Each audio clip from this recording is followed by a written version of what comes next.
Why do we keep attracting emotionally dead, avoidant, or distant relationships and men? There can be two poles of experience that paradoxically are activated within us when we notice a pattern that we're attracting emotionally unavailable or immature men into our lives regularly. I call this princess syndrome. In all the stories and fairy tales, what did the princess in the story dream of? She dreamed of being saved from her current unhappy situation by a knight in shining armor or a prince. This princess syndrome pattern can show up in two different ways in our feminine psyche. The first way is this persistent and unmet longing for romantic love. The desire to really be swept off your feet by some strong masculine arms and being whisked away to a new perfect life and to live happily ever after.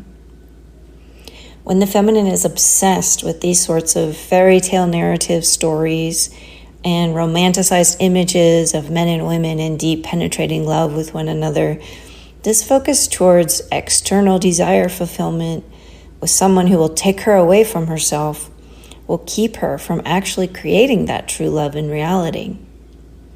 This is the pull of a love addiction, the deep desire to be loved and adored like some Hollywood movie starlet in a deep, passionate kiss and embrace from a powerful leading man. In the wounded feminine, it's an externalization of her inner need to recognize her own emotional disconnection with self.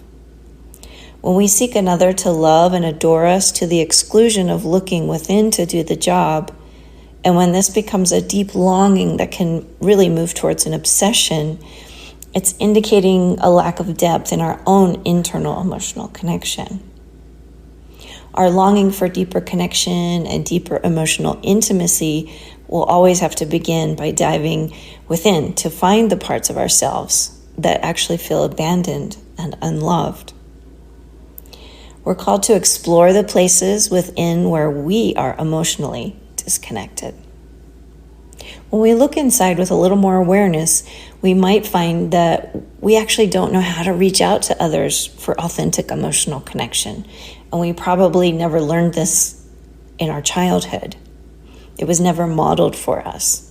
And when we feel deeper into our own body awareness, with this isolated sense of longing and a sense of actual love starvation has become really inherent as a condition that is really a perpetual lack of fulfillment within us. To quench this thirst or satisfy this inner hunger, we fill up with dreamy fantasies for romantic fulfillment. It could be something as simple as having the guilty pleasure of watching ridiculous romantic chick flicks by ourselves when nobody's looking. But we have this little tape going on in our heads like, oh, that's the way it's supposed to be. So we're always reaching for the idea, either really overtly longing for it or somewhere just kind of back in our psyche, looking and wanting that perfect masculine as our one true love. We have this story running inside of us. And it's a challenge because we do have a memory of our twin flame. And there is a piece of truth to that. But the longing that most people display is not that. It is actually princess syndrome. So this distractive and really unrealistic fantasizing will eat up so much of your life force, and it will keep you so much further away from actually finding the reality that actually is fulfilling when it comes to creating a sacred union or a healthy relationship. Here's a little test if you're not sure if you're harboring princess syndrome just somewhere in your psyche. When your partner or an ex-partner was disappointing you and you were angry and you wanted to withdraw from him, would you ever soothe yourself and say something to the effect, more or less, of, I know this is only temporary and my real love will be coming someday to make everything better. This isn't my real forever partner. Or maybe when you're in a relationship, you're always holding a little or even a big part of yourself back, like your best self, secretly thinking he doesn't deserve it and I'm only going to give my full love to my one beloved.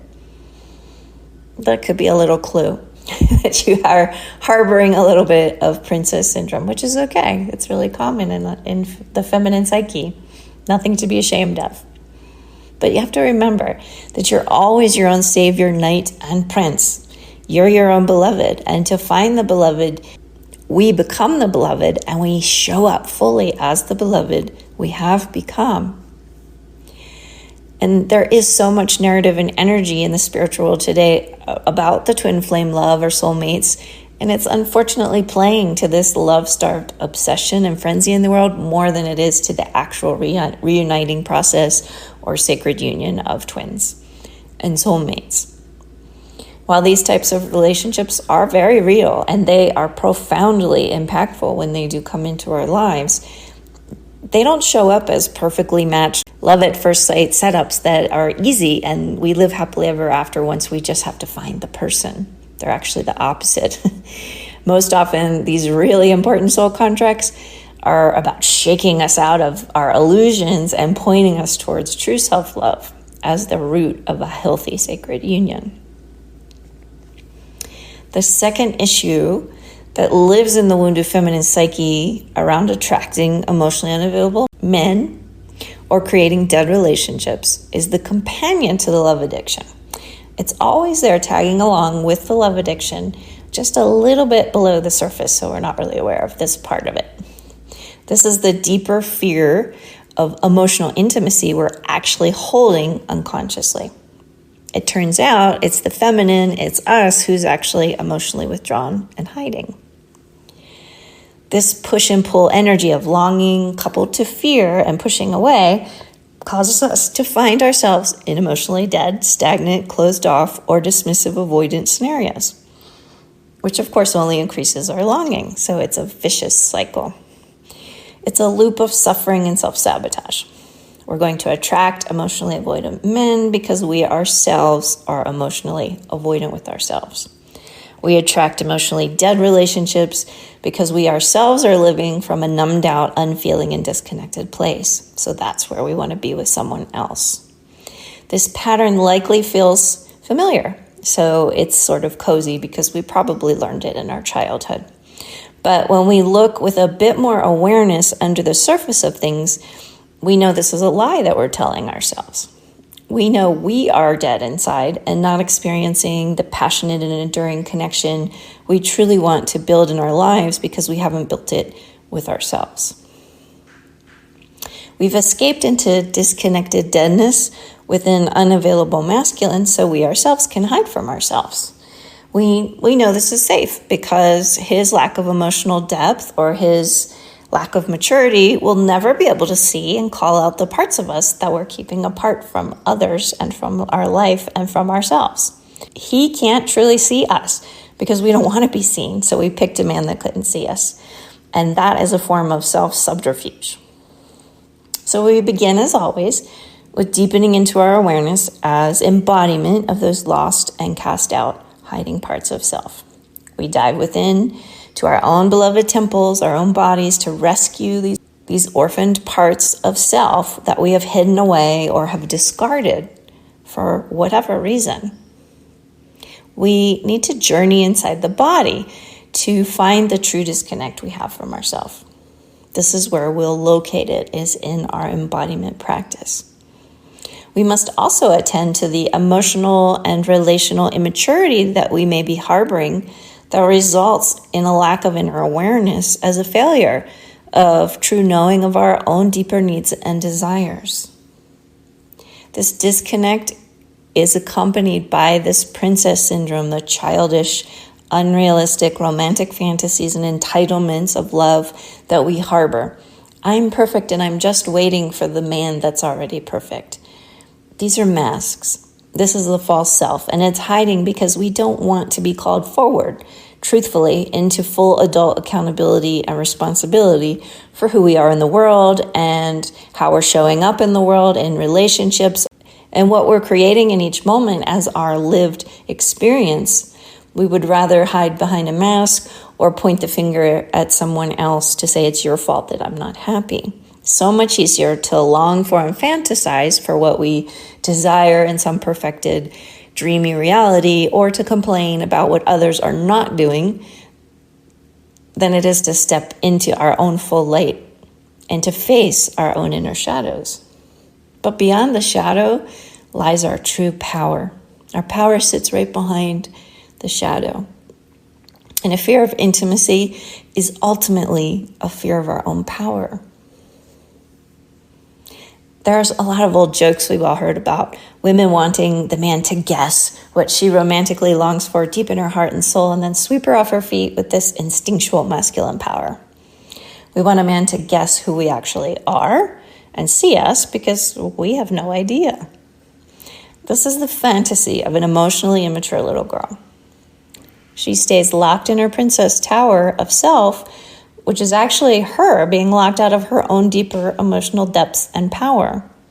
She is alone even when she's in a relationship because she is self-isolated in this tower from her fear of true intimacy. Her waiting to be rescued by the knight in shining armor or the prince is her own finding of her own true inner saviors, which would be her inner feminine and inner masculine, and reclaiming them into their divinity and wholeness. When these two inner partners, these divine partners inside of us are activated and matured with self-love, they become our new parents, teachers, guides, and inner beloveds. They protect us and they adore us. And now we are saved by ourselves from being this fragile little princess that holds herself back from her full life and her full power. We become the inner divine queen, and we are seated with our inner divine king. We all have the opportunity to take this epic heroine's journey into our mature sovereignty and power. But we do need to summon a good bit of courage to step forward on this path.